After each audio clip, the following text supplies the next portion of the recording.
Welcome to the Hollywood Persona podcast. Here are your hosts, Mitch and Ant.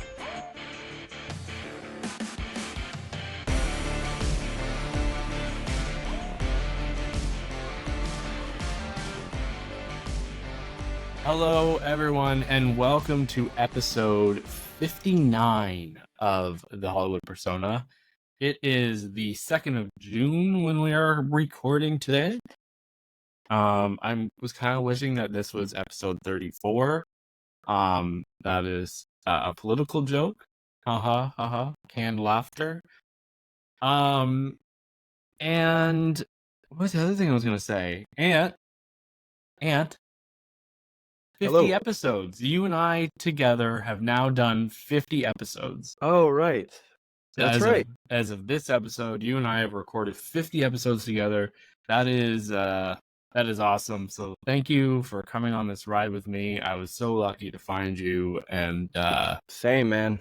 And now we can just chat about movies all the time. Yeah, I'm glad. I'm glad you asked, because I was just right at the edge of doing something like this myself. Yeah. I needed the boost to kick the tiny push off the edge of either doing a YouTube channel or someone saying, "Hey, would you want to come talk movies in a podcast?" So it's worked out great, man. I love doing this. I look forward to it. Yep, me too. And so today we're going to talk about Furiosa, a Mad Max Saga. If the imaginary friend John Krasinski directed movie. Ant has seen the documentary Movie Pass Movie Crash, obviously about the Movie Pass incident. And I'm going to talk about a documentary as well called Jim Henson Idea Man. Ant is also probably going to talk about a couple other movies of violent nature. Is that all you're going to talk about? And then I'll give everyone listening some details about A Violent Nature, the new kind of indie horror movie that is doing well in the horror circles. Yeah. And then I saw, so just so the listeners know, I've seen in theaters Babes, Ezra, Young Woman at Sea, which is Daisy Ridley Disney movie, the new Glenn Powell movie Hitman, and The Dead Don't Die, which is Viggo Mortensen's new movie he starred and directed in. But Dead Don't Hurt. Mitch, what'd you say? Dead Don't Hurt. The Dead Don't Hurt. Thank you. The Dead Don't Die, I think, is Jim Jarmusch. Yeah, yeah. But I'm gonna wait for Mitch to see these before we give them like a full review. But I just wanted to mention them so you know that they're coming up. Yes. The other ones, because 2 of those movies are going to be streaming very shortly, and I will tell you about that later. But first, we're going to talk about our 2 games we have going on. The Summer Movie Wager. Why don't you lead us on with that one? Sure, yeah. All right, so the Summer Movie Wager, if you guys remember, you can play or watch along at thesummermoviewager.com. That's where we pick what movies will come in 1 through 10 as far as domestic dollars for the summer. And this is like the 15th year they've done this contest thing. So right now, as it stands, Mitch has 23 points. I have 20 points. But we still have quite a bit of summer to go. Obviously, we got Bad Boys next week. Twisters is a big one coming. Deadpool, Inside Out, Despicable Me, Alien. So we got quite a few more to come. So these will shift. Yeah. These will move. So that's where that's kind of the status we're at now. But Mitch, what do you have for our box office competition that we track separately? Yeah, so our box office is in our box office competition. It's in our second quarter. And I already have 1, 2, 3, 4, 5 movies out. The Fall Guy, Tarot, If, Back to Black, and The Strangers Chapter 1. None of those are in the red. I have made money on all those movies. But it looks like you're going to have to assign me a new bomb pick, because Disney is not going to be releasing numbers for Young Woman at Sea, which is the one I gave Mitch. So my studio so far has made 120 million, just over 120 million. And your studio, which has released Civil War, Kingdom of the Planet of the Apes, Abigail, Challengers, the Garfield movie, and Furiosa, Mad Max Saga. and your studio has already made $325 million.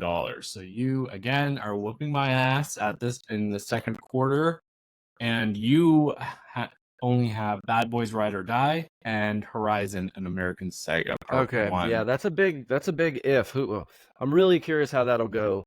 But I still have Inside Out 2, A Quiet Place, Day 1, and Kinds of Kindness. Okay, well, those first So, two at least are going to make a lot of money.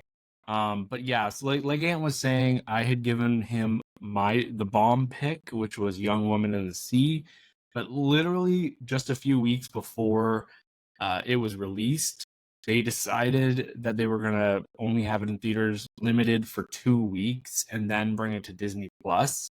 And Disney also, for some reason, isn't really giving out box office numbers.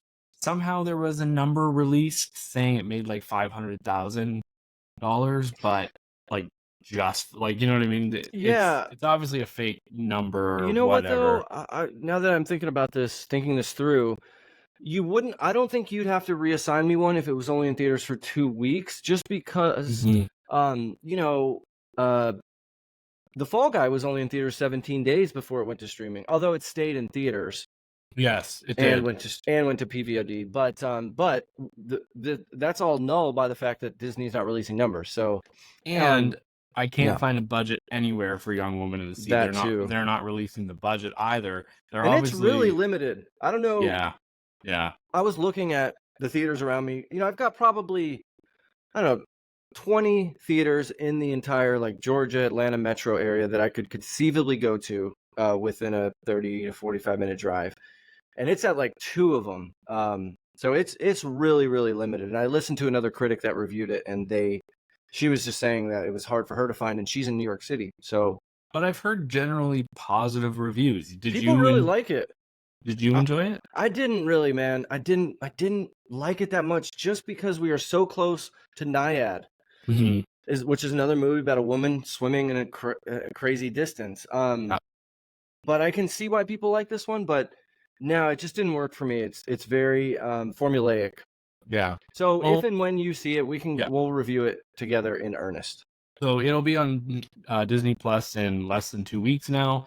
So I will definitely see it again, and we can talk a little bit more about that. Yeah, I'd like to. I took some notes, and I have some thoughts, and I would be curious if you share these ideas with me. So all right, so then we can move on to box office. Yes. All right, so this is Sunday night, so we just have the estimates that just came in for this past weekend, the first weekend of June, May 31st to June 2nd, and I'm really, really, really disappointed and just bummed out by these numbers. So, I want to talk as about of now, Garfield came in first place in its second week with only $14 million. It dropped. Where did my drop percentage go? Oh, it's right in front of me. It dropped 42%, which is a fine hold. And then right behind it, we'd want Furiosa to be number 1, but Furiosa, well, right now, If and Furiosa are neck and neck, 2 and 3, 3 and 2. Yeah. We'll see when the finals come out. But the bad thing here is Furiosa dropped 60%, 59%. That's a pretty big drop for a movie with such good word of mouth. Yeah.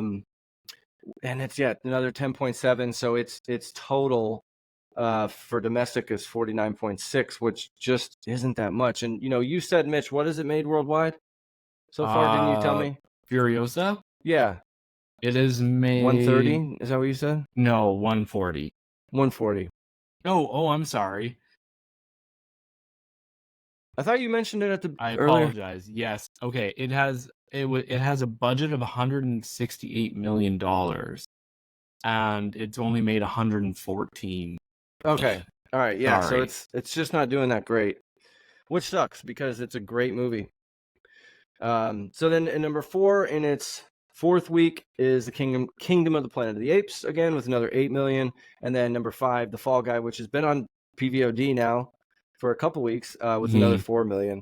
The whole box office total is like 62 million for the weekend for all movies in theaters, which is just so low. That should always be over 100 million every weekend domestically. But yeah, the industry is just hurting. There's lots of think pieces out there about death of cinema, blah blah blah. But I have my own kind of think piece if you don't mind listening. Let's hear it. So a lot of people were all upset saying like Memorial Day weekend, is always a big weekend.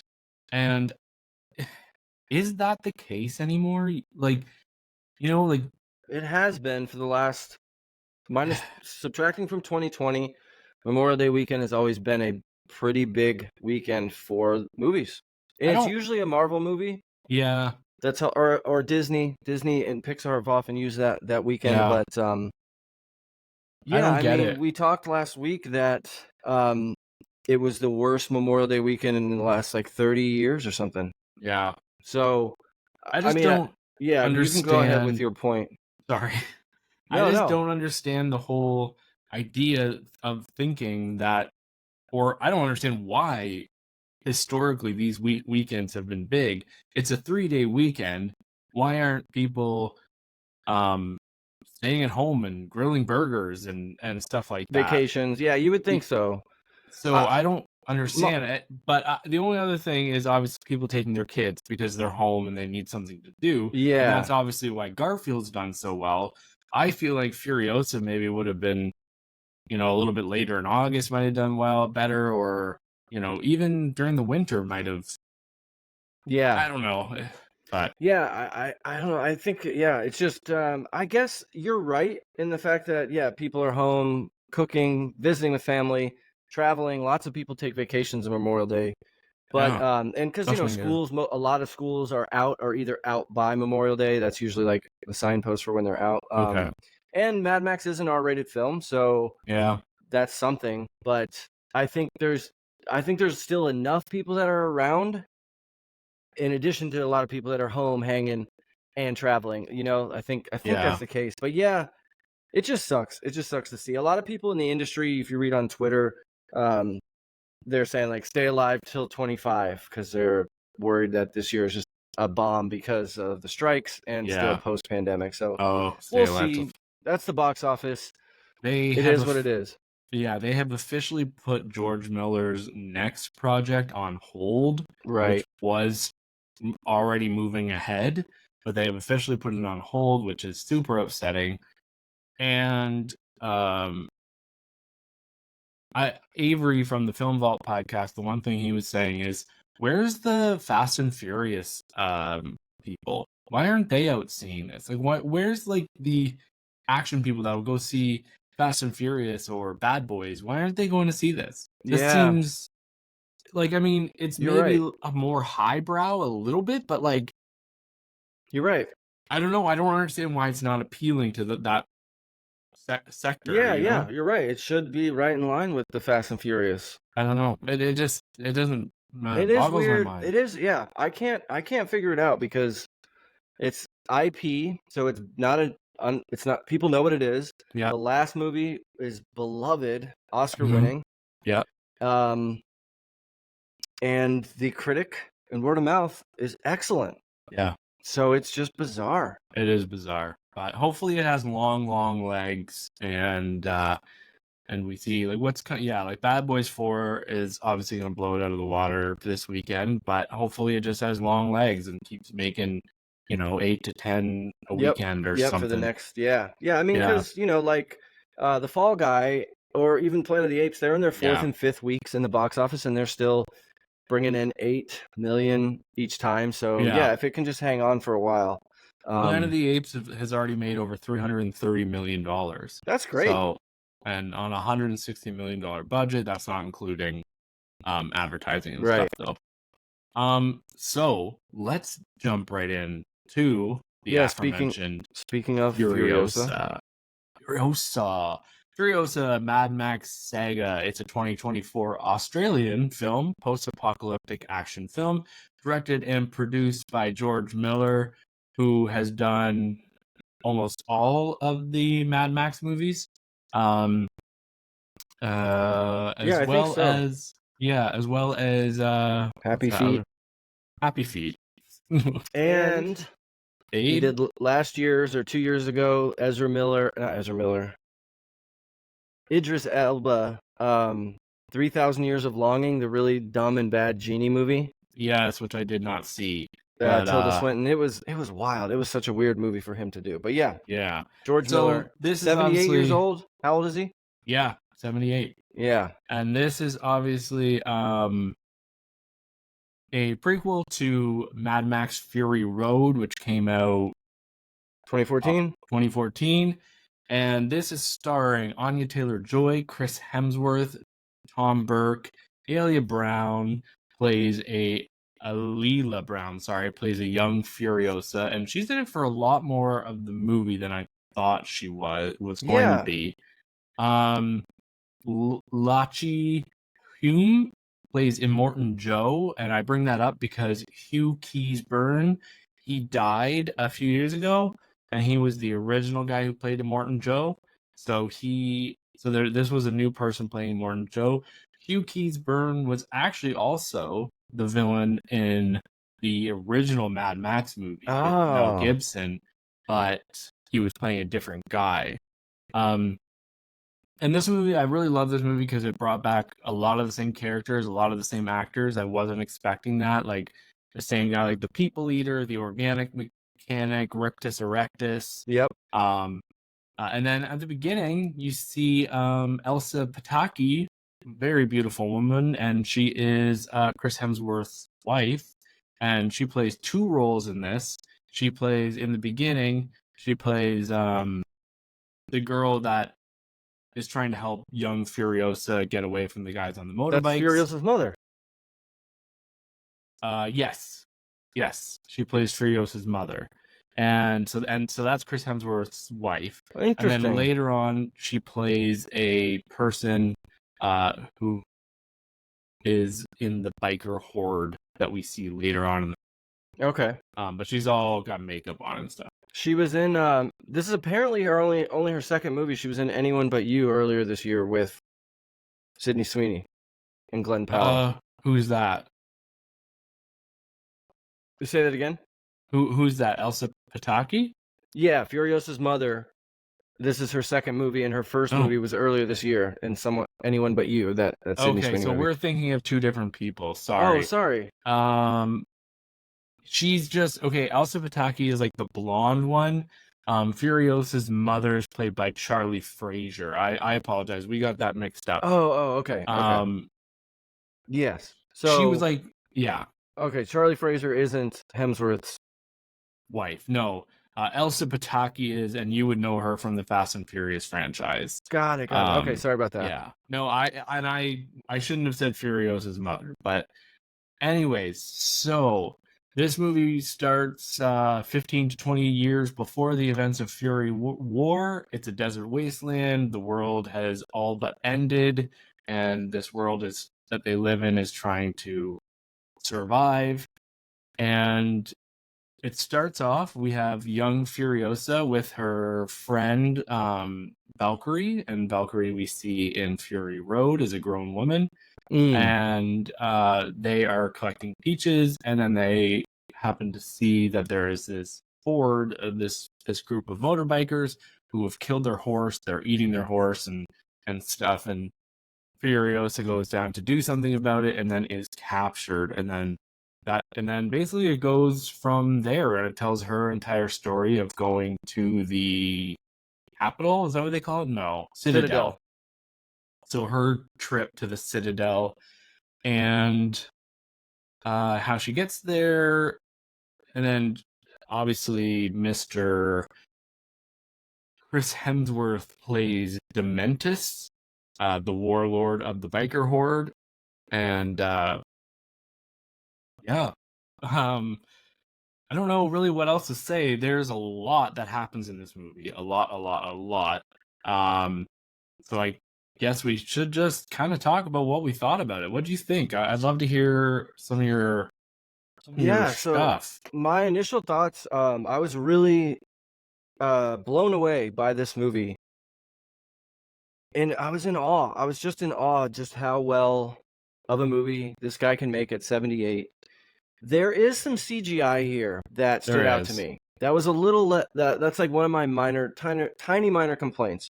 The Fury Road was held high because of how well it did without any special effects. Now, of course, there were some CGI effects in it, But watching it again, I can't tell where they are. They're so well blended.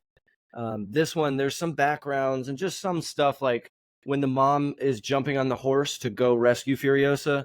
That looked like a model there. She kind of just The flings onto the dogs horse. near the end, there were some dogs. Background. That There's just some CGI, which is fine. Movies have to have it. It just I stood out to think- me. I noticed it. we noticed it so much because of the first one, and because there's so little CGI in these movies.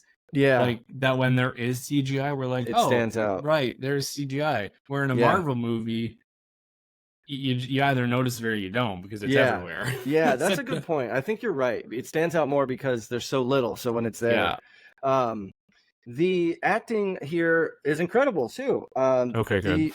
I think the young Furiosa. I think I heard them say they used some digital effects, but she looks so much like Anya Taylor-Joy. They must have done some trickery, or else they found a girl that looks just like her. And we spend a lot of time with her. We spend a good 35, maybe 40 minutes, it feels like, of this young, 12-year-old. And damn, she looks like Furiosa. And the transition to Anya Taylor-Joy is seamless. Yeah. We're watching her. She's walking down a hallway or some shit.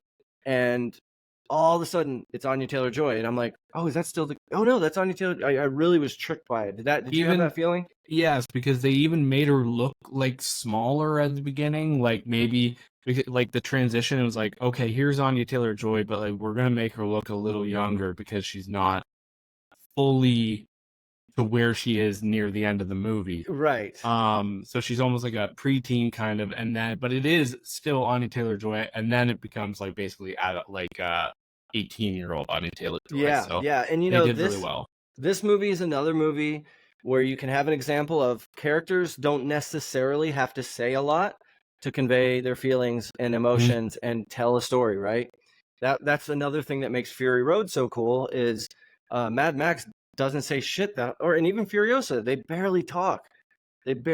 Especially Mad Max. He doesn't speak. He says like, and get in the car. Yeah. He says like two things. So this is just done very well. In that sense, it just shows the strength of a filmmaker like George Miller, who is confident enough and who doesn't have the studio, because it's so easy for studios to say, "Oh, the audience might not understand what's going on here. Have the character say blah blah blah," and that whenever a movie makes me feel like it thinks I'm stupid, it's like, come on, I get it. A lot of it. Like Tarot, the horror movie, did that. So yeah, that's just one thing I wanted to point out that I thought was really cool. I thought the chariot that Demetrius uses, Dementis uses, is really cool. It's like, think of horses. You know how they would make a chariot, several horses carrying a guy with a big half circle shield, and so instead in this, it's motorcycles. So cool, so creative, and this world is so well realized with.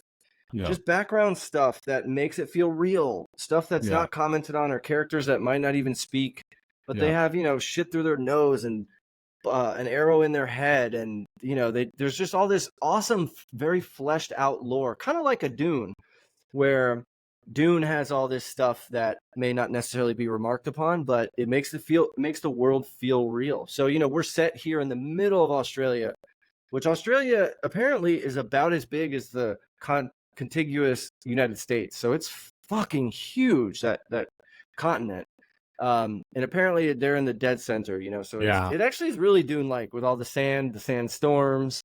There's a trick in the movie back to the realized world. So let me set up a scene. So the Dementis, right? Yep. Dementis is about to enter into Bullet Farm or Bullet Town, to take it over or start a war or something like that. But he knows if he just waltzes in there, they'll shoot him. So he has some guys dress up like the war boys from the Citadel. Yeah. So they could have just had paint and painted them white, but no, they mix clay that's on the ground. Yeah. And they paint them white so they look like the war boys from the Citadel. And so it's just like cool, clever stuff like that, that they do really well here. And another thing with something like when we talk about women in movies, this is an awesome way to write women and good roles for women, right? Yeah. She is flawed. She gets hurt. She can't do everything on her own. She doesn't all of a sudden have mystical powers. She makes bad decisions. Yeah. That makes her relatable because Yeah. we watch a movie and we're not perfect, and I think that's what makes stuff like the big famous women characters like Ripley from Alien and Sarah Connor from Terminator. Like, yeah, you pat your chest, exactly right. Like, we love those characters, and while watching the movie, your mind is never like, oh, what a strong woman. You're just like, damn, what a badass, Yeah. right? Like, and I think that's done so well here. It's compare this to something like the Marvels or one of the later Star Wars with Daisy Ridley. Yeah. It's not necessarily bad. Like, she's not a bad character, but you feel so much more for a character like this because she seems human. Yeah. She's not just automatically able to do everything with the Force from a 2-weekend training boot camp. So yeah, I wanted to point that out. And like, I never felt like excuse me, I never felt like Scarlett Johansson as Black Widow was ever forced. I didn't feel like Good point. Wanda it was Yes. was forced. But then when they started to do the Captain Marvel, and it's like, look, our first female superhero, and then they started to do like all women, and they just start forcing it, and it's like, no, that it just doesn't work. Like, it's got to be organic. Like, Yeah. at the beginning there was Black Widow, and there she is. She's just one of the guys. She's doing her own thing. She's a badass. End of story, right? And then they fucked it up later on by,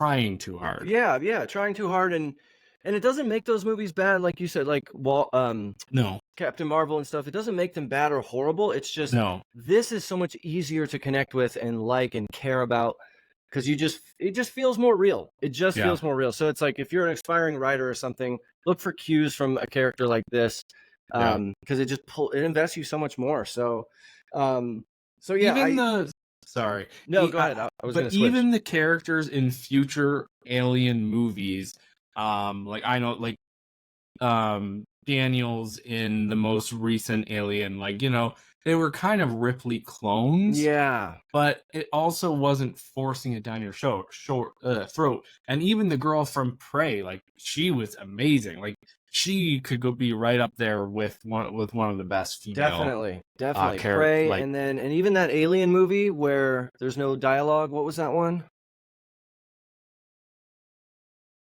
Remember the aliens come down to that small town? Quiet Place? No. And it's that girl who's hated in the town. Save Us. Yeah, they will not save us, something like that. Anyway, she was a good character too. It's like she played just like she was you or me, that all of a sudden is attacked by aliens. You're like, what the fuck?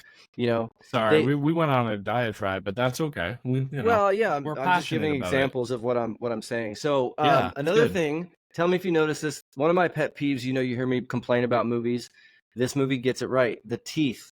People's teeth in this movie aren't beautiful movie star white. They're grungy and nasty and like they hadn't brushed them in years. That's something that if you have a movie set in the 1800s that stands out so much to me, is they just have this bright white smile and you're like, come on, they didn't have dental care like they do today. This movie nails it. There was something I didn't know, and then I figured it out the second time I saw it. So this isn't a spoiler. It's just there's a scene where someone is about to do a sneak attack on a base. And Mitch, tell me if you know the answer to this before I tell you what it is. At the very end. So they're trying to trick the Citadel to go somewhere, and then they're going to sneak in from another side. So they want them to think that Gastown is under attack, but Dementis is going to sneak in, right? So they're in this ditch. They're in this ditch to hide, but they're spilling oil or gas or something behind their trucks. Do you remember that? Yeah. Why do you think that was? And I didn't know this. I'm like, what's with the oil? They're like, Dementis and his buddies are in this trench and they're just slowly creeping along, and they like had cut a hole and all this oil is coming out behind them. That is so as they travel, they don't kick up the dust storm. Oh. So the Citadel won't see, there's a bunch of dust from all these moving vehicles. And what they had was gas instead of water to do that. They had gas. Yep. So they let the trip. Oh, and again, I didn't catch it till my second viewing. I only saw it the second time because I pulled it with my part-time job with CinemaScore. So that was a cool thing. And again, that goes back to this world being thought out, because they could have just been driving in the trench. Nobody would have noticed. I mean, And maybe you or I would have been like, wait, why wasn't there a dust storm from it? But probably not. We would have just been like, oh. So in a dumber movie, we would have just accepted it. yes. But in a smart movie like this, where George Miller, he's actually 79 as of March. Whew. Yeah, he does attention to detail. And early on, when Furiosa's mom is trying to save her, when she's running away, she straps a tire back to her to the back of her bike, so it makes more dust, so she's hard to follow, right? You got to think of that stuff if you're living in that world, and that just shows that he is actually thinking about what it would be like. Because she could have just biked away, and I would have never thought of it. I would have never thought, but it's like, oh, if someone actually lives there, they would make a dust trail to be hard to find. And what? The way they kind of set up things that like we didn't see in later movies, for example, the flying guys were cool in this movie, but overall we saw that they didn't work really, and it was just like, not guys effective. it wasn't effective, so that's probably why it wasn't used in Fury Road, right? Yeah. Instead of it being like, oh, here's this new technology, and it's like, well, why wasn't it in the sequel if it's that great? Which happens, because the prequels, the prequels, the Star Wars prequels, it's like, what's with all this advanced tech that wasn't in exactly? Even the Alien movies, right? Because like we've advanced so far, we see like, know, androids that are beautiful and whatever, and you're like, well, why didn't they have this in the original movie? Yeah. But anyways, that's a good one. What did you give it? I gave this 4.5 stars. Okay, so I love this movie. I will talk a bit about it now. I mean, I kind of talked with you there, but yeah, I absolutely love this movie. The first thing, it took me a while to get into it. The first thing I said was, I had to say is, this is not Fury Road. This isn't Fury Road. Fury Road is the best of the best, and I have to just put that aside. And it took me a little bit, especially with the way I had just watched Fury Road the night before, and especially with the way it starts like kind of slow, and it picks up, but it doesn't pick up like, Mad Max Fury Road went from like here to here, and then it doesn't stop. The whole movie is there's like that few minutes when they're with the women that it slows down and she cries for a second, but that whole movie, you're right. This is a little slower.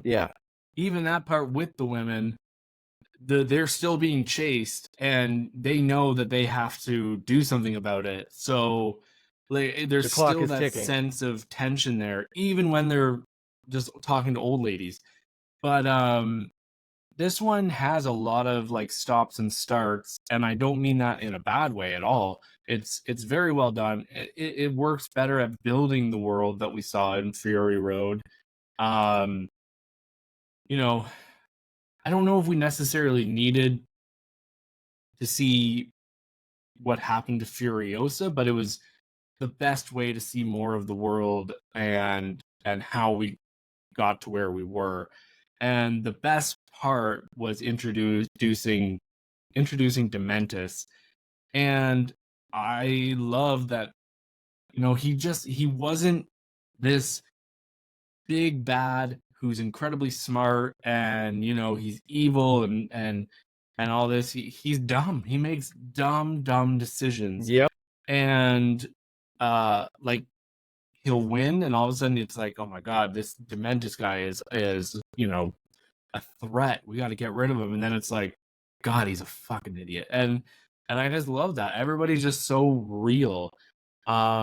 We got to meet Scrotus in this movie, who wasn't in the last movie. Yep. Scrotus Erectus and Rictus Erectus, the two sons of Immortan Joe. And we also do kind of get a little bit of a love story, not a love story, but a little bit of a romantic angle maybe. But they don't lean on that very much. It's like, there might have been something there. Yeah. But who really cares?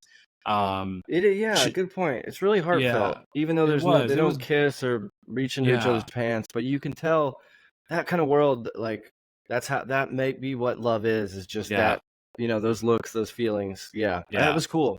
That was cool.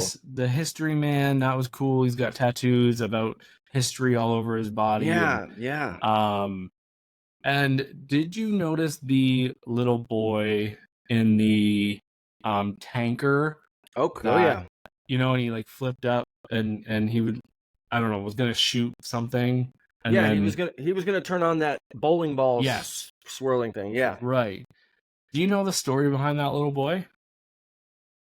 I did, but I've forgotten it. Tell me, I've heard it. So a few years ago there was this little boy named Quaden Bales and who lived in Australia, and he's a little person and he came home from school one day and this broke the world's heart. He he was bullied and he basically just said he said to his mom, he was crying through tears and he just said, give me a rope, give me a rope, I just want to kill myself, like I can't do this anymore. And that was that boy. George Miller hired him to play that role. And because after, like Hugh Jackman, Mark Hamill, Jeffrey D. Morgan, a bunch of actors and people reached out to him, but he was Australian. And George Miller reached out to him and said, would you like to be in this movie? And, there's pictures of him on set with Anya Taylor-Joy, and Oh, it's really cute. And that's the heartfelt story. And of course, this movie is so Australian, and I love it for that. Like yeah.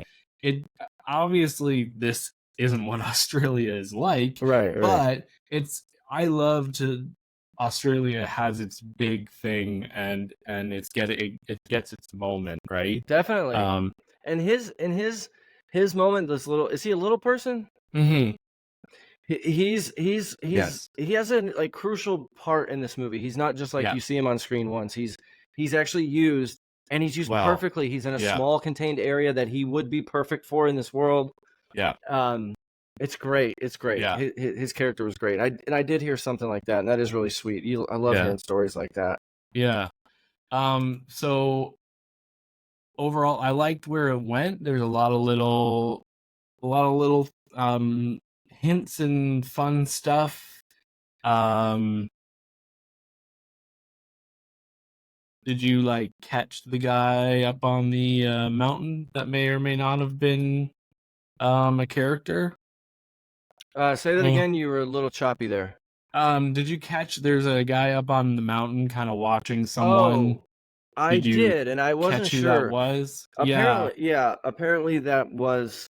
Apparently, there's a cameo in this of Mad Max. Yes, but you gotta kind of, I think actually knowing about it, because like when you see it, you're like, was that? Yeah, And yeah, so yeah, and oh, and that's what I was gonna say also. This movie is like Mad Max meets like a Western meets Dune meets like it's I just love the different worlds. And um yeah, I guess I don't really have a ton more to say about it, but I love this movie. yeah. I want to say something about the ending. So, um, let's just put a line here so people, if you don't care about I mean, you kind of know where this is going, right? Because this is Furiosa, and we've seen her next movie. Yeah. But yeah, I want to talk about the ending. So, So if I've you haven't seen it or you care about it, just skip ahead 30 seconds. So, I've added a mark I on the oh, thing, cool. so I will put where we do spoilers in the timeline down below, which I have started doing again. I missed it the last episode. So you can look down and say, okay, I'm gonna stick right to their next review. So Okay, so I think overall that this movie shows us that kind of a couple things. One of them is that the saying "hurt people hurt people." mhm, Dementis, we learn that he had a tragic backstory, like Furiosa, where his parents, his kids were ripped from him and killed. That's why he carries around that little teddy bear, right. and he just doesn't care to inflict damage on others. But I love the ending. Took me by surprise, and I love the ending. It's a Me very too. poignant Me too. message that it gives us, and I think this is kind of like a really rich text Hmm. overall. So Hmm. so at the end, when Furiosa and Dementis are head to head and they're having their final villain face off, she's screaming at him that she wants her mom back, and everyone else that he's hurt. And Hemsworth says to her that he's been waiting for someone like her, someone who's even more cruelty than he does, because that's what required him since his kids were taken from him. So he sees her as like, oh, you're worse than me. This is what this world needs, you know. But she's like, no, fuck that. That is not me. Not only am I not going to take my anger out on other people, but I'm going to channel this rage into helping other people, and you're going to help me do it. And I didn't see this coming at all. So she takes him and plants that peach tree or whatever that fruit was she was holding throughout the movie, turns him into a tree that will feed people, you know, from his body. And, you know, Fury Road starts with her freeing the 7 or 8 breeders that Morton Joe had locked up. You know, so she is to bring them to the green place. So I just love that messaging, and I just thought it was super cool when they show the shot of him being turned into a tree. Like, what a great way to turn around a villain. You know, he has to he's like staying alive or being held alive. So yeah, I just thought overall it was just awesome storytelling, just so good.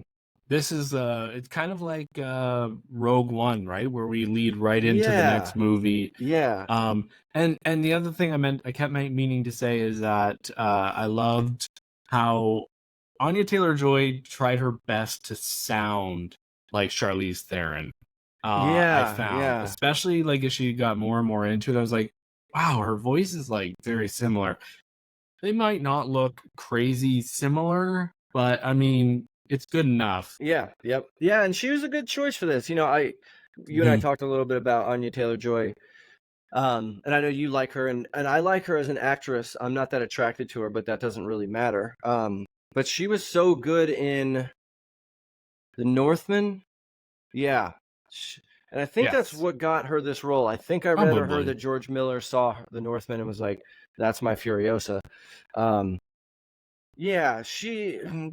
She could be a little more jacked. She's like very, you know, heroin chic type look, but that's a small thing. That's a nitpick. But yeah, man, it's a great movie. It maybe is the only reason it's not 5 stars for me. It's a little long. They could have cut a little bit out of this, you know. The CGI sticks out like a sore thumb in a couple of places. But other than that, they could almost do a whole war movie and do that, and like, or surrounding the 40-day war. And I know, I hate that we get that war went on for 40 days. Like, what? Fuck, why don't I get to see that? Like, because we've seen war on the road, but what would like actual war in the wasteland look like? You know, like that could have been a whole movie. And yeah, you know, we didn't talk about Praetorian Joe or whatever his name is. I kind of just brought him up in he's great. He was in the movie The Souvenir. He has a very funny look to him. Like, he's a very Joaquin Phoenix kind of looking guy. I think he has a cleft lip or something like that. He was good. But he was damn good. Damn good. And we could have a movie about how you become Praetorian Joe. Like, what ranks he was doing. Yeah. Or what even, well. So, kind of, what'd you rate this? Did you say? I'm 5 stars on it. I should very be 5 happy. star. It's, you know what? It's not Mad Max. And if I was just seeing this in a vacuum, and Mad Max wasn't before it, I would be blown away and say, this is amazing, and this would be my Mad Max. But Mad Max Fury Road came out before it, and this, to me, might not be as good, but it's something completely different, and in my eyes, it's worth 5 stars. And I thought Chris Hemsworth was just great. Like, if they could almost give him an Oscar nomination for this. I thought, like, nobody's been saying it. I haven't seen it on the Twitterverse or whatever. But I would not be disappointed if he's just having like fun, but he's working his ass off. He's really cooking here. He has the most lines of any character by far. Yeah. And they do such a good job with not doing the Marvel jokes, but he's still funny. Do you know what I mean? Like, he rides that edge of, well, that happened, that kind of thing, but not really. Like, it's perfectly done. It's perfectly done. And I heard some reviewers have a problem with his prosthetic nose. I didn't even notice it. I noticed he looked different at the very beginning, because he's literally standing in profile like this, and then profile, and then he turns. But yeah, so it was damn good. People, if you've listened this far, go see it. Hell yeah. A little Furiosa. without the arm. Minifig pop vinyl. Yep. Oh, that's cool. Yeah, so and we got to see our Comadoof warrior again. Oh, that's right. We do get yeah. to see him. And actually, one last thing about this, and then we can finally move on. The ending, credits start, and then they play clips from Fury Road. Yeah, that was a little Weird choice. Weird choice. Like it was Why? like, especially at the end of the movie. Yeah. Like I know it's a prequel, so you wouldn't show them before, but it's almost like at the end of the movie, it's like, hey, do you guys remember what happened in the last movie? Right. And it's like, yeah, we were there. Yeah, we were there. We saw it. Yeah. So that was weird. I'm like, what the fuck are they doing? But that was Charlize Theron in an unused part from the movie, which I did like, because we do like when they're ushering the five wives into the war rig, we don't see that in the in Fury Road. We don't see it. Yeah, she's on the road. Yeah, that was archive footage, so it was kind of cool. We got to see that, but other than that, yeah. So all right, well, let's move on. We talked enough, I think, about it. Yes, why don't you talk about some Movie Pass, Movie Crash for a minute? All right, yeah, this will be quick. So there's an HBO documentary called Movie Pass, Movie Crash.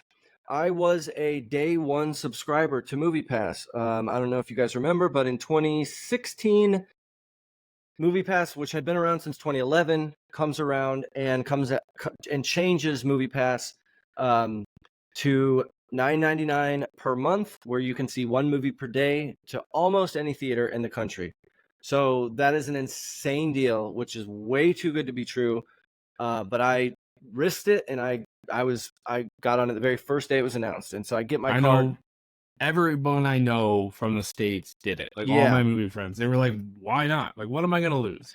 At the time, I was working at an office building, which was close enough to where I could walk over to the Regal near me and get tickets. So when they started doing restrictions, you can only do this and that, I would go over there and buy a ticket for a movie at 1:00 p.m. and buy it for that evening. So when I got off work, I could go to the movie. So I used it to see, I thought about going back and doing the math, but I used it to see a lot of movies, 50, maybe 80 movies. I went every single day, like I do now, but it was incredible. But this documentary kind of shows how it all started. So Stacy Spikes is the man who started Movie Pass way back in 2011. He had about 20,000 subscribers, and then he brought in some other people. Some other people came in, and they moved it up to almost 1 million subscribers. I mean, they made huge waves. AMC got mad at them, the largest theater chain in the U.S. Got pissed at them and said, "No, we want nothing to do with this," because Movie Pass is saying, we're going to take your revenue, we're going to take your concessions, or we're going to stop people from allowing Movie Pass to be used. It crashed and burned. And the documentary is an interesting look at what was going on behind the scenes at the top level with the CEOs and the investors of the company. And there's an interesting race dynamic there. The original founder, Stacy Spikes, and his partner are both black men. And then the two guys that kind of came in and ruined it are white guys, white gray-haired dudes. And the documentary takes that angle, and I kind of disagree with its take, because the company was floundering and not doing well without these guys. So if they hadn't come in, who knows if they'd still be in business now? Because like I said, they only have 20,000 subscribers. And the end story here is Stacy Spikes, the original founder, has gotten the rights back to Movie Pass, and he's trying to get it going. I get emails from them all the time saying, "Come join," but it's filled with crazy rules. You have to watch ads to get your credits. Like, you watch a bunch of ads and they give you 15 credits, and then you need 30 credits to get a movie. It's ridiculous, because Regal, Cinemark, AMC, they all have their own subscription services now. So, but I do give Movie Pass credit for showing the theaters that a subscription model does work, and the AMC one has been profitable. Yeah, we wouldn't have what we have now if it wasn't for Movie Pass. Definitely not. Maybe it would have came in the future at some point, but Movie Pass really showed right away, hey, consumers are down for this. Yeah, and I've been a day one subscriber for AMC's thing. I got it the first day they launched it, and I have yet to unsubscribe for any period of time. and it's fully successful. And Regal's program's good. Regal's is unlimited, so you can see multiple movies, or you can see as many movies as you want back to back to back to back. So yeah, it's awesome. And so the documentary is good. It's only an hour and a half. It's basically a floating head or talking head documentary, but there are some footage built in. They go to Coachella. Dennis Rodman gets involved. They pay him to do some promoting for him. So yeah, it's interesting and good. So that's Movie Pass, Movie Crash. It's on HBO. And can you, just as a Canadian, what does the AMC Pass get you? So AMC A-List is, depending where you live, New York and LA are a little more expensive because ticket prices are more expensive, but it's $23 a month. That's stupid. And it allows you to see 3 movies per week. And it resets on Friday. So if I go see a movie Friday, Saturday, Sunday, then I can't see anything else until Friday.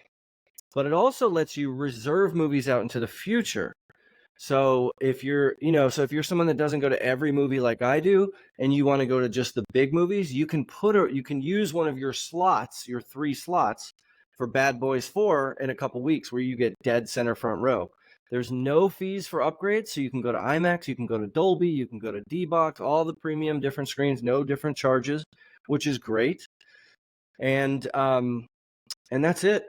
That's it. 3 movies a week, and yeah, there's no upcharges. Regal upcharges you if you want to go to the IMAX version or 3D. You got to pay the difference, which is $2-3, but there's no booking fees. It's just straight $23 a month, basically unlimited movies, right? But what's the way that I use it to get a 4th movie is if you book your ticket through Fandango, there's a screen where it'll say, instead of going to AMC's website, I go to Fandango, and there's a screen that says, hey, if you have an AMC A-List account, put your number in here and we'll let you book it through Fandango. Because once you book 4 movies with Fandango, they give you a $5 off coupon.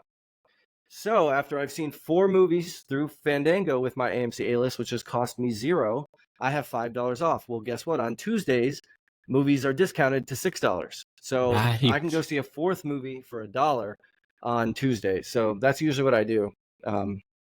And it's worked out great. You are probably one of the 100 people that AMC that is AMC probably losing money because of you. Yeah, I bet they are.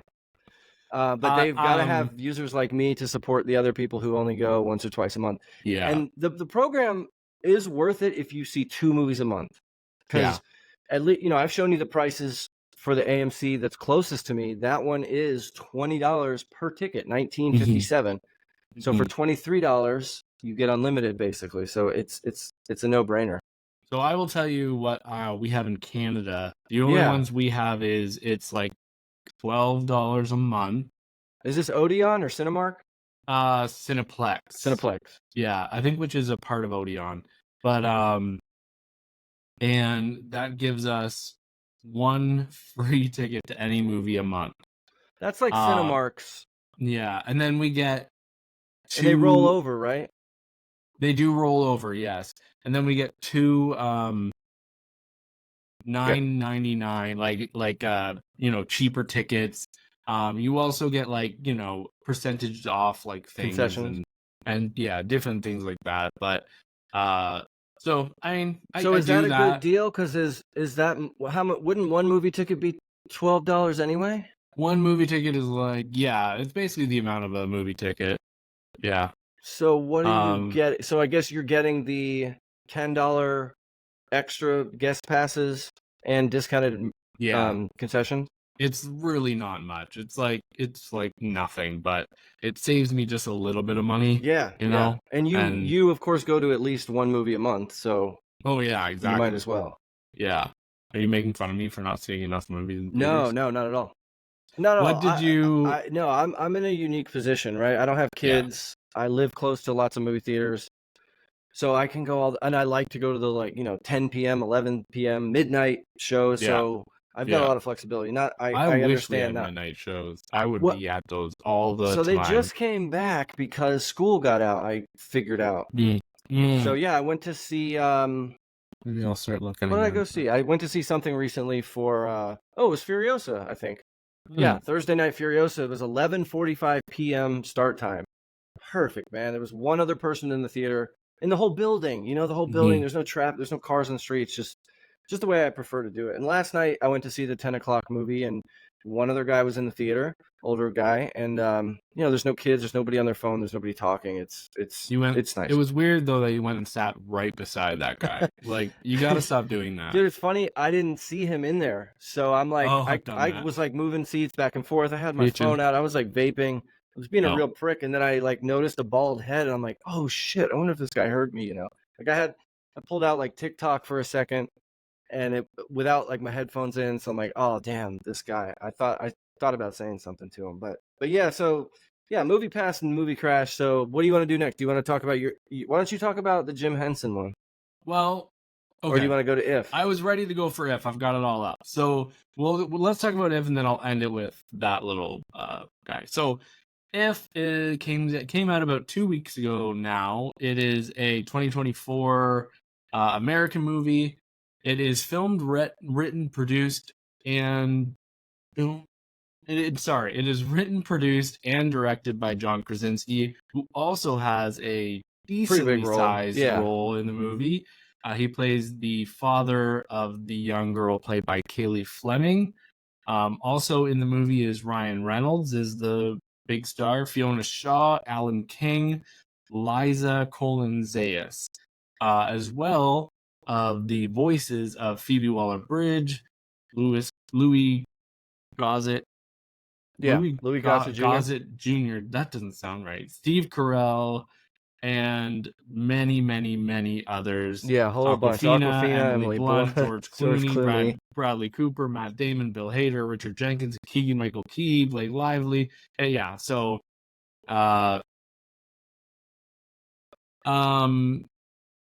so this is a movie about a little girl.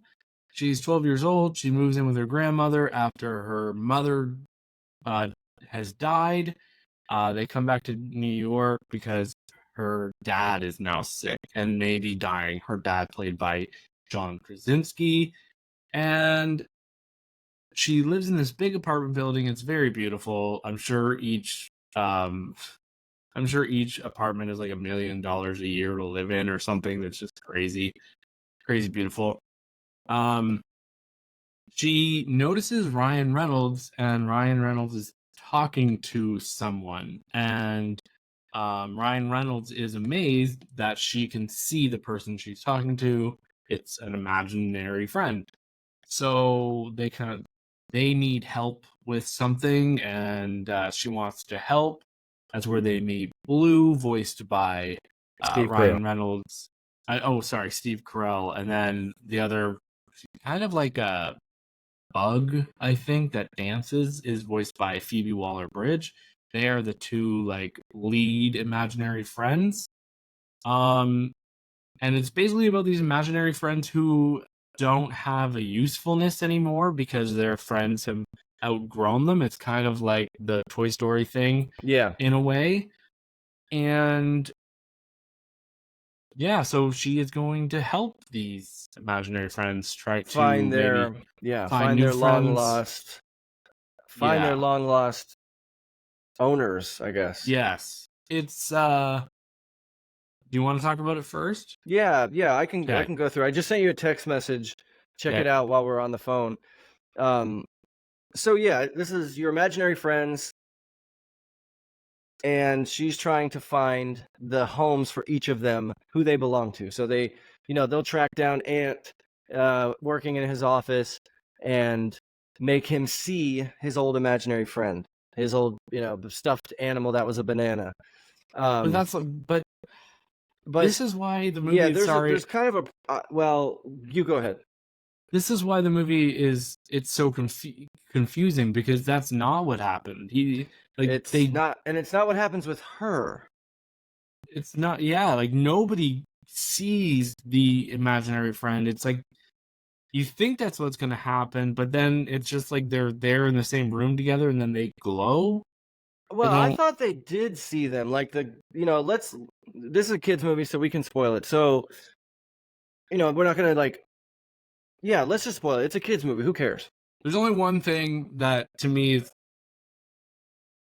there's one thing that like kind of is like a M. Night Shyamalan movie thing that we shouldn't spoil, but we'll spoil the rest of it. I know, but I want to talk about how that doesn't make sense.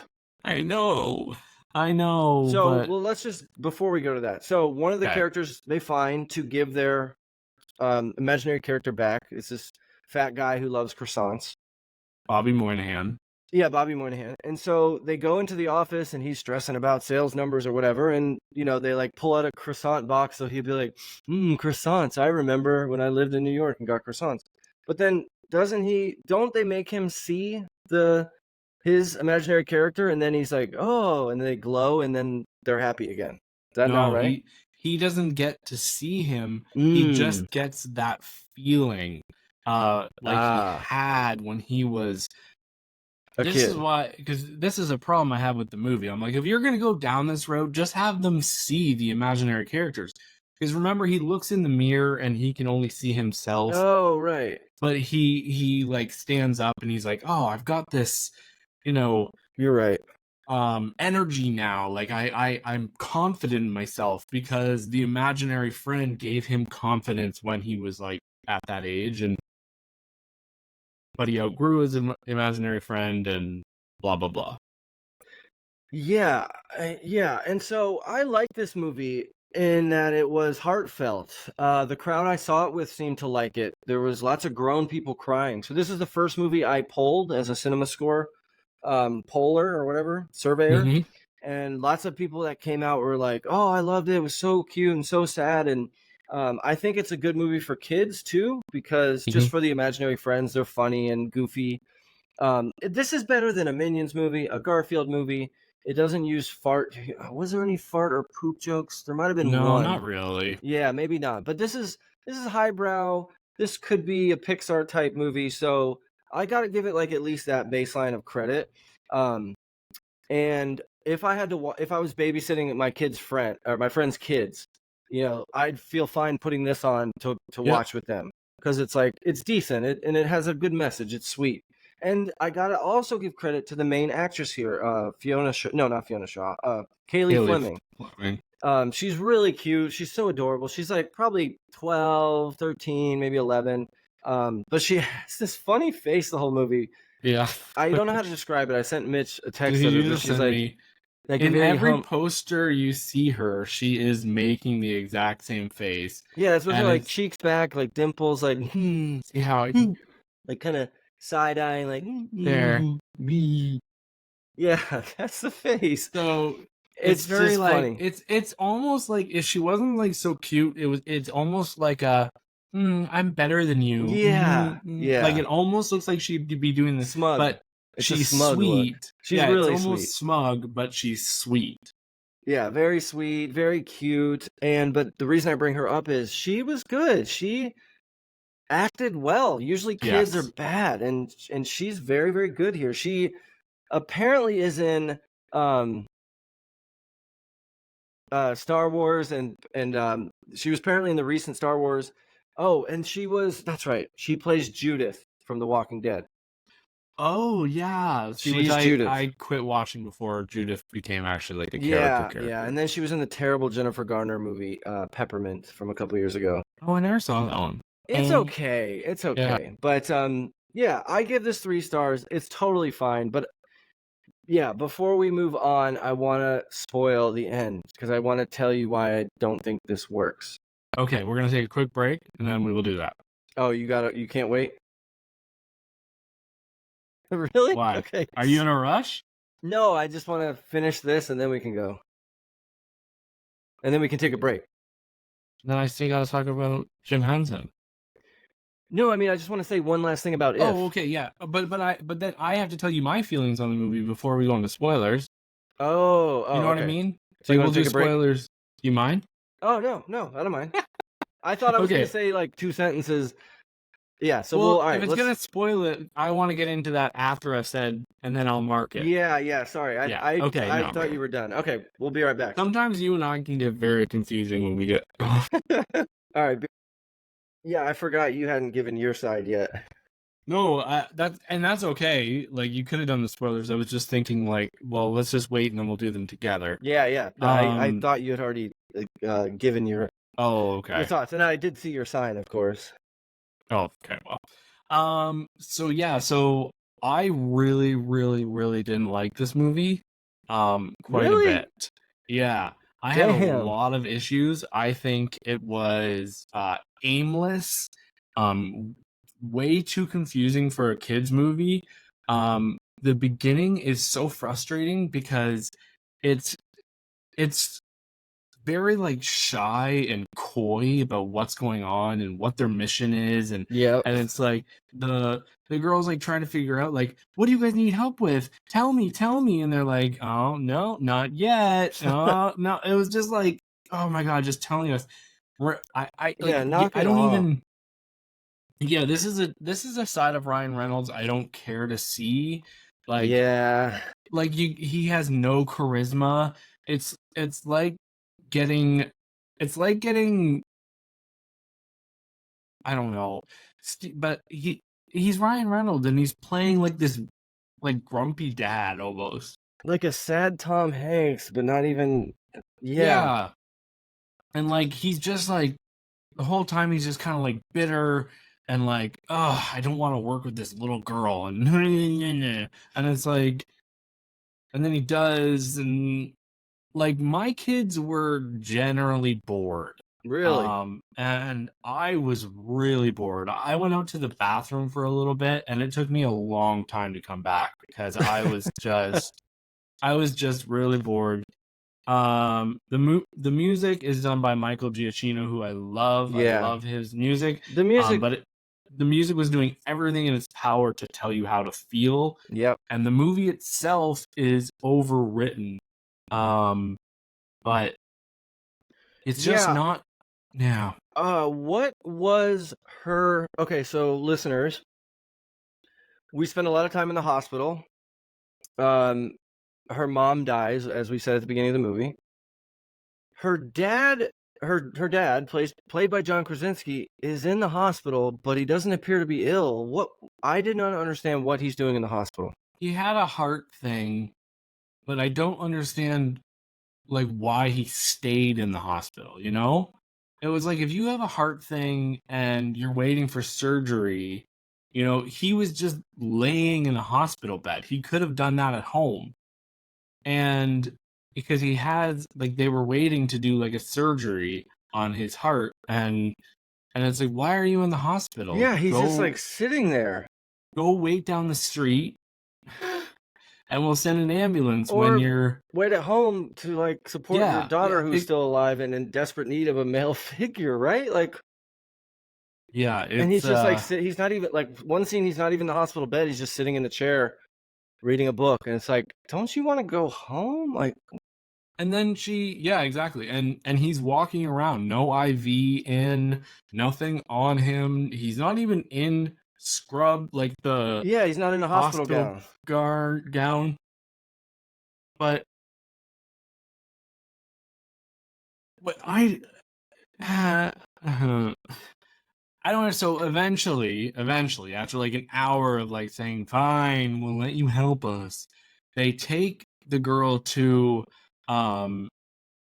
this retirement home where like all the imaginary friends who can't see their old.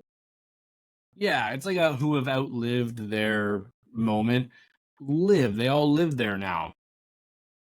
So essentially their job is, we're going to try to find you a new kid, but then that doesn't work. Right. So then it's like, okay, well, we're going to take you back to your old kid and see what happens. And that doesn't work the way you think it's going to work.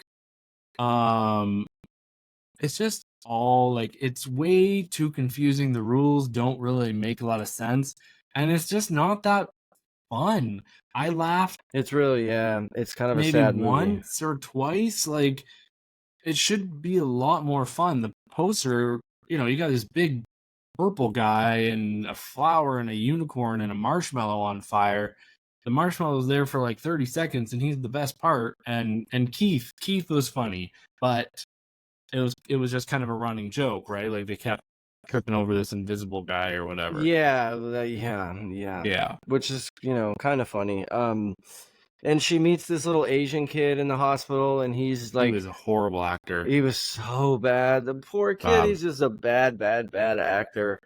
And she's like, he's just like, I'm dying soon, so why don't you get my character for me? Like, that's not what he said, but it was just a very obvious, like, cute, adorable kid, so she does what she can. No, you're fine. Kaylee Fleming, the main actress, she does what she can with this, but you make a good point about it being overwritten. Yeah, overwritten or underwritten. It's too confusing. It needs to be reworked a bit. This could work. Yeah. There's some cute stuff here. Yeah. Some of the celeb voices are fun, but not the best. Didn't feel anything until the end, which we can get to. Yeah, so can I spoil it, or is there anything else you want to say? Before we get to that, I'll just say two things. One, my rating, I gave it 2.5 stars, which is a little generous, but I think it did enough good to outweigh the bad. So it's 2.5 stars. For me, it's 3. Okay, that's good. And one of my movie pet peeves, which is something we talk about a lot in movies, was in this movie. Young kids watching movies that are 100 years old. That there's no way that they would be watching? That there's no way that they would be watching, but it was easy for them to get the rights to, or don't have to get the rights. So she's sitting there and she's so happy to watch this movie, and it's like Clark Gable and has nothing to, you know what I mean? It's like she wouldn't be watching that. Like, right. If it's not, if It's a Wonderful Life or like one of the famous old movies, right? Right. It's always just something like that, and it bothers me because it's always like kids are like, let's watch something, and then they turn on the TV and it's like, oh my gosh, An Officer and a Gentleman is on from the 40s. I've been waiting. Anyways, that's a good pet peeve. That's a great one. Yeah, I feel that way sometimes about music, and something just jumped out at me. The Strangers sequel, the really crappy one, not the one that just came out. What? Pray at Night? Wasn't that the... Oh, yes. That's the second one, right? That one, which was so bad. The main character in that is 15 maybe, and she's wearing a Ramones shirt, and it's just like, she has no fucking clue who the Ramones are. But part of it is the directors and stuff. They're like, oh my god, the Ramones are my favorite band, so I'm gonna slip this into the movie somehow. And it's that way, that's not as bad, because a shirt is just a shirt. But a shirt's just a shirt. She could have gotten at Goodwill, liked the way it looked. And I want to make a distinction here. I don't want to be that guy, that old white guy that gatekeeps music. I hate people that gatekeep music to say, if you like the Ramones, name 5 songs. That's not what I'm saying. And so my nitpick isn't that big of a one, because she could just like the shirt or whatever. But likely it is, the director or the writer is like, oh, they'll have a Ramones shirt because that person likes the Ramones. But a 15-year-old today, she's listening to Billie Eilish or Juice WRLD or something, you know? She's not watching a 1940s black and white. And she's not watching Clark Gable, nothing. No, she's not. I mean, yeah. And sometimes I feel it's not right for a director. A director has to create, or a writer has to create this character. They are a different person. They are not they are not the writer. They are a character. So all of a sudden it's like, oh man, this girl is into 80s music because I like the 80s and it's easier for me to write about. No, figure out what kids are into and do that. Yeah. Anyways, spoiler talk. Let's go. Okay, so what just didn't make sense to me was her imaginary character ends up being Ryan Reynolds, but they've been hanging out the whole movie. Yes. So why isn't he happy? And why? Or why isn't? Yes. Actually, hold on one second. Hold on. I'd like to take this moment to support my friends' podcasts. Everybody else who listens, you might enjoy my friends' podcasts over at the Cinematics podcast. They review up and coming movies, more indie movies, things that are coming to streaming and stuff like that. And they're more like they just talked about In a Violent Nature. They talked about Coffee Table, which brought that to my attention. They are bringing movies to your attention that you probably wouldn't have seen, and I absolutely adore that show. I also absolutely adore the Middle Class Film Class, which is uh, a bi-weekly, no, not a bi-weekly. Is that twice a week? They have a podcast episode come out. The first episode they have of the week is always movie news, and then they talk about what they've seen streaming or in theater. And they are three guys. They're very funny, yeah, they have a lot of fun over there. Another great podcast is the Force 5 podcast, hosted by Jason Kleberg. Jason Kleberg, he gets these amazing guests from all over the world. I was on it one time. We did top 5 movie sidekicks. So he gets you on. He does, a top 5, kind of like the Film Vaulters. I mean, I stole that from the Film Vault and from Jason, who does a wonderful job at it. And he's very knowledgeable in movies. So those are 3 podcasts that I really recommend. A lot of my other friends, they have like YouTube channels that are great to listen to, like Jack Fitzpatrick. He has Let's Craft This Parade, the YouTube channel, which is really great. And the other one is Dave Likes Movies. My buddy over there, he does. He has over 1,000 videos up. He reviews everything, and then like just quick reviews. Just they're all seem to be like a minute or just over a minute. A minute's 15. And he reviews everything. Like if he sees. Like he watched the entire Mad Max franchise. Actually, before that, he watched. It was really interesting. He watched the entire Planet of the Apes franchise, all the newer ones. I mean, all from the beginning, the old ones, like the 1960s. But anyways, he watched them all, and then he did a 1 minute. It's great. It's great, especially with our world right now, where we have little brains span and can't pay attention to anything. So go over there. Dave Likes Movies. That one's a lot of fun. I also wanted to say happy Pride Month. We are in Pride Month. So as you can see behind me, I've got my Mad Max poster, which I have to hang again because I moved everything around. And I've got my bisexual pride flag up because I am bisexual. And I thank you, everyone, for listening and being an ally. It's funny because 10 years ago, I thought, we had a black president and Barack Obama. And I just thought the world was healing. I thought the world was getting better. And I thought, this is probably so naive of people. We wouldn't have this bullying anymore. And Barack Obama, when he was first starting out, he was kind of anti-gay. But he learned and he understood and he became an ally. And he had got a lot of this political stuff rolling with the for the LGBT community and giving us our rights. And so I don't know. I guess I thought bullying was coming to an end in a way.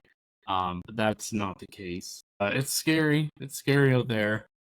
I have one of those pride flags that can attach to my car. But I feel like that's just me asking to have my car broken into or smashed or something, so I don't put it out anymore. Anyways, I should just have the strength to put it up and just follow my convictions, but I don't have the money to fix my car, so if somebody did do that, then yeah. So I think we were going to finish talking about If, but I think what I'll do is I'll talk about Jim Henson, Idea Man, because I don't know how much Aunt will have to add to this. So Jim Henson Idea Man is a 2024 American documentary film directed by Ron Howard. It is about the puppeteer Jim Henson. You will know Jim Henson is the creator of Kermit the Frog and the Muppets, and Sesame Street and the Dark Crystal and the Labyrinth and many other Jim Henson type works. And it takes you from the beginning of his life to starting in puppets. And this movie premiered at the Cannes Film Festival. It has 100% on Rotten Tomatoes. We get interviews from Dave Goelz, Frank Oz, Rita Moreno, and then all of his kids, Brian Henson, Brian Henson, and the daughter. Sorry. We also get Jennifer Connelly's in here because she was the lead in the Labyrinth, which is one of my favorite movies. Yeah, it is I wouldn't say I learned anything really from this that I didn't already know. Obviously, a little things, but I think the best parts were like listening to Frank Oz. And Ron Howard doesn't do just the boring, talking heads. He incorporates like really cool like CGI, and he's got them sitting in rooms that are really interesting. And Ant's back, I think. And I was just talking to them about Jim Henson Idea Man. Oh, thank you. Just because I thought you probably wouldn't have a ton to add to this, so I thought I don't know much about it. Thanks. So sorry, yeah, I had to take a bathroom break. No, that's okay. I just decided to use the time.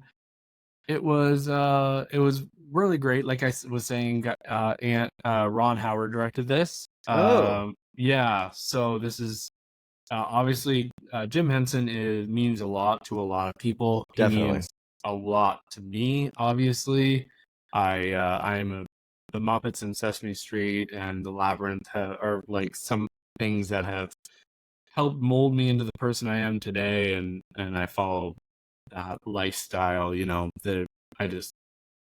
love Jim. Him and I were on this earth for 1 month, and then he died. So I was born. So he's had quite a legacy then. Yeah. So 34 years later, and people are still talking about this man. He influenced cinema, and as much as I don't know some directors today, Yep. And that style of comedy. Yeah. So that's Idea Man. I gave it 5 stars because there's no way for me in my head to parse out why I would give it anything less than 5 stars, because to me it was amazing. I cried a couple times, especially when they show his funeral scenes, which he had already actually had planned out. Most of his funerals. So he had like Big Bird sing, and he had a bunch of his friends talk, and there was thousands and thousands there. So yeah. And so that's Jim Henson Idea Man. It is on Disney Plus as of 2 days ago, so you can go watch it. It's short. It's beautiful. It actually made my friend cry too, and he's not even a big Jim Henson fan. He was just kind of watching it with me, and he's just a beautiful man, inside note, and I think it really shows. So. Yeah, and I think it's pretty awesome that his son continues to carry on. Mm-hmm. Right, because that brings him. Yeah. That just keeps Jim, marching on with current and future, right? Like you look back at old stars like a Clark Gables or something, and they have their legacy of work. Paul Newman, people love it, but it stopped with him. But in Henson's case, his son picked up where he left off and has continued to be a part of movies. It's cool. I think that's cool, and that's a positive thing of nepotism. A lot of people talk negatively, and there's a good example of it. Yeah, a lot of one of his sons died, but he was also John Henson. He was also helped out with the Muppets. His daughter Lisa Henson, who is in this documentary, she does a lot of stuff with the Jim Henson Company still. More behind the scenes. He had, so you get to see a lot of that. It's really great, and yeah. Okay. Can you tell me what our record time is at? 128. Okay. All right. So then let me just quickly mention a few of these movies, and I'll just breeze through them. All right. So the movie Babes is the Ileana Glazer comedy. It's funny. It made me laugh. I went into it thinking it wouldn't. It looked kind of stupid and corny, but it got, I don't know, half a dozen, 10 laughs out of me. And the audience I saw it with, while small, they were laughing too. It's very vulgar, but damn, it's funny. It's kind of about New York pregnant women, what they deal with being single or dad's not really around that much. And yeah, it's really funny. Check it out. Ezra is Bobby Cannavale and Robert De Niro. This is like a movie. You remember the movie Wonder with Jacob? Yes. Yes. And Julia Roberts. So this is like kids, special needs, autism. Dad is a hardliner, doesn't believe in all that autistic shit.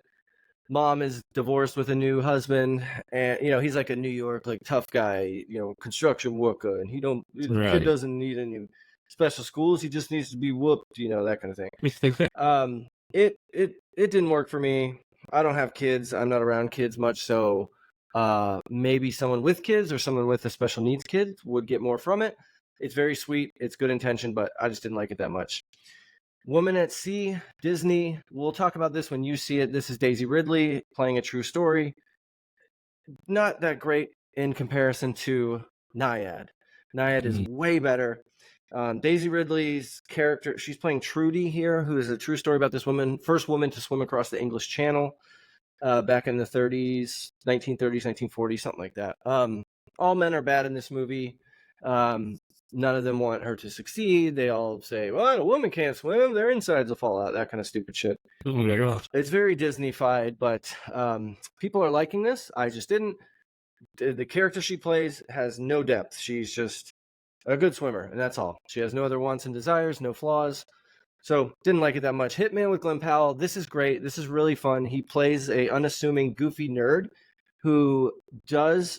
He's good with tech. He's a teacher, but so he also helps the police department out with technology, tapping phones, that kind of thing. One day their typical hitman guy that does undercover gets suspended, so they ask him, "Hey, we're about to do this. Can you go in as this hitman?" He ends up doing it really well. He's very funny. This is great. This is coming out soon, so we'll talk about that. And then The Dead Don't Hurt. Viggo Mortensen, huge fan of him. I know you are. Too. I know lots of people are. He is, he's one of our best actors. He's like Daniel Day-Lewis style type shit, right? Yeah. He wrote, directed, and stars in this.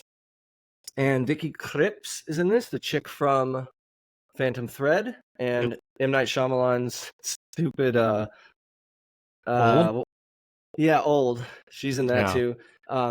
Both of them incredible actors in this, but it's a Western. It's a standard Western, really slow. It was kind of, it's over 2 hours, 2 hours, 10 minutes.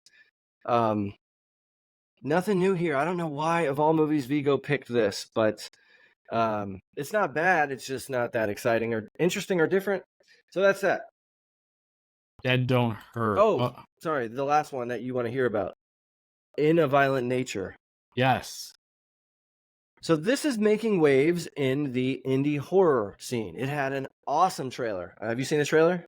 Yeah, I've seen bits and pieces. I can see why. Yeah, it's a very effective trailer. It looks like Jason from Friday the 13th out in the woods killing teenagers. It's all from the viewpoint of the killer. Correct. This one is POV from the killer. And that is a good thing, but it's also a downside because we don't learn jack shit about these characters, so we don't care about them. But to make up for that, the kills are interesting and brutal. Not as bad as like a Possessor, right. But pretty graphic, which I love. Because I know it's a movie. I want a movie, anything that can make me feel something, scare me, make me cry, shock me with violence. It's fake. It's a movie. So there's some awesome kills in this. the audiences haven't liked it that much, I think, because it is slow, because there's no characters to relate to. And the ending needs to be reworked completely. The ending is, and I'm not going to spoil anything, but it's just a total fizzle out. Nothing, there's no climax. I kind of There's no climax. Like, we get some serious climax stuff, bad things happen, but then a character is just around and talking for the next 15 minutes, and then the credits roll. It's like, what? Oh. Why did we do the end like this? When you see it, just wait. You'll be like, why'd they end it that way? It's just really weird end. It's only an hour and a half, but it's shot really well. It looks like beautiful. I don't know where this is shot. Maybe Pacific Northwest, Vancouver, Seattle type area. Very, very beautiful. Yeah. But yeah, really fun. Great horror watch. For me, it's a 4-star horror movie. So yeah, when you get to see it, check it out. So that's what I've seen. So coming soon before we end this. So like I said, Young Woman at Sea is going to be on Disney Plus in 2 weeks. Hitman, which Ant just talked about, will be on Netflix on June 7th. But the big news, Godzilla Minus One is on Netflix as of yesterday. So the reason, but we still will not get a physical media copy of it until next year, because Toho and the company that makes, Godzilla and King Kong over here, they have a contract where they will not release a Godzilla movie or anything like that in the same year. So they can't release it even on physical copy. That's stupid. In the same year as his Godzilla Godzilla X Kong came out this year, blah, blah, blah, right? So that's why we haven't seen a Blu-ray of it yet, but it has been put on Netflix as of yesterday. So, and then coming to theaters, Bad Boys 4, Ride or Die, I think it's called. Yeah, which they totally screwed up. This should have been Bad Boys for Life. Yeah. But that was the third one. Yeah, exactly. I hate that. And the Watchers. Have you seen these trailers? Yeah. This has been promoted pretty good. You know what? It looks really interesting, but so did Old. Old looked really interesting, and it turned out to be really bad. Yeah, so this is directed by M. Night Shyamalan's daughter. Oh, really? I thought it was M. Night. Wow, I didn't know that. That's cool. Wait, let me make sure, but I'm pretty sure. Yeah, it's Shauna Night Shyamalan. Oh, okay. No, I'm just kidding. She's kind of hot. She graduated from NYU. Okay. So, I don't know. I mean, she's got a foot in the door. She didn't make it herself. Yeah. Kind of thing. But it might be good. I think the trailers look good. So it looks who interesting. Knows? It looks like nicely shot. Like there looks like as far as cinematography goes, it looks pretty cool. I have no idea what it's about because I've avoided the trailers, but I've seen it. It seems like a weird plot where these people have to stand in a room and creatures are allowed to watch them. Yeah. So those will be this week. I will be seeing both of them, of course. I'm working for Bad Boys 4. I'm polling that theater. Cool. I will not be seeing that. Oh, yeah? I haven't seen any of them. I have no interest. Oh, the first one's good. Okay, maybe I'll watch it. First one's good. Yeah, the first one's good, man. Because that's when Will Smith and what's his name are like in their prime and they're bouncing off each other. But man, what's his name looks so. He just sees they're old. They're freaking old. They keep making these Harrison Ford movies and dragging back old stars to remake. Yeah. It's just like, come on, age out eventually. But that's the studio's doing. So yeah. All right. Well, I think this is an awesome episode. Yeah. Thank you everyone for listening, and we will see you next time. Thank you for listening to the Hollywood Persona podcast. You can find us on Instagram, YouTube, and Facebook at The Hollywood Persona. Feel free to email the show at thehollywoodpersona@gmail.com and make sure to rate, share, and follow on whatever platform you're listening to our show on. It's the little things that help. Thank you. And you little shithead, you're staying here.